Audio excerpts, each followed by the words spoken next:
Hey, how you doing?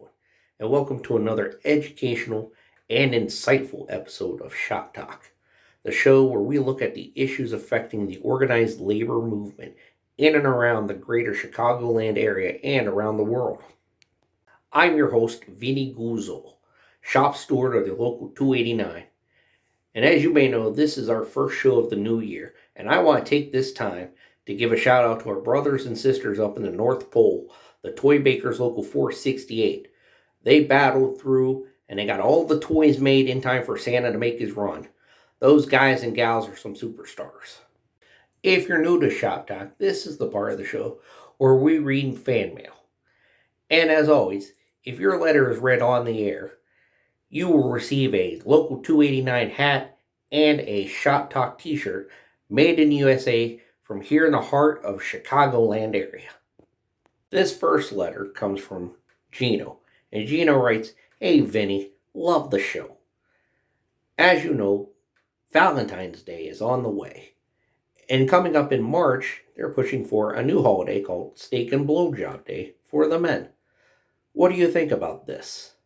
Well, Gino, as any red-blooded member of the organized labor movement, I myself enjoy a nice steak and a blowjob. But the problem I see with this is if we're forcing wives and girlfriends to give blowjobs out, this will affect our sisters and some of our brothers down there at the local sex workers 469. And for that reason alone, I have to say I'm against the idea. Now, this next letter really warmed my heart. This letter comes from a 12-year-old viewer named Cindy. And Cindy writes, "Dear Vinny, my name is Cindy. I am 12 years old, and I am a Girl Scout. My problem is that every year we have to sell so many units of cookies. And each year the number of cookies we have to sell goes up, but the price stays the same. I think that this is not fair. What should I do, Vinny?"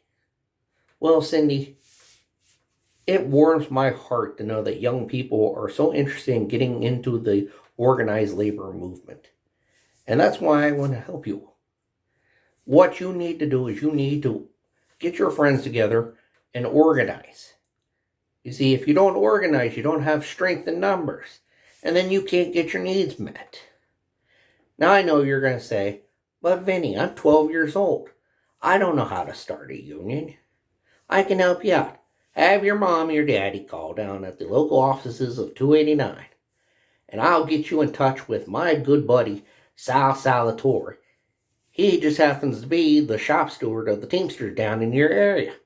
And he would love to come and help you and your friends get organized. All right, everybody. I have to give you a trigger warning here. This next letter is going to be controversial. This letter comes from Carmine. And Carmine writes, "Hey, Vinny. Me and you have both been in the trades for a long time. What do you think about the transgenders on the work site?" Now, Carmine, you and me both know that back in the day, we used to take the transgenders and we'd throw them in the river. But you know what? You can't do that now in the organized labor movement. It's 2024. And as long as they're paying their union dues on time, then they can live however they want to live. That saying, the only issue I do see with it is if their pronouns are they, but they're only paying for union dues for one person. But you know what? That's another episode. Thank you for watching this episode of Shop Talk. And a reminder, if you don't use your PTO in 365 days, you're going to lose it. My name's Vinny Guzzo.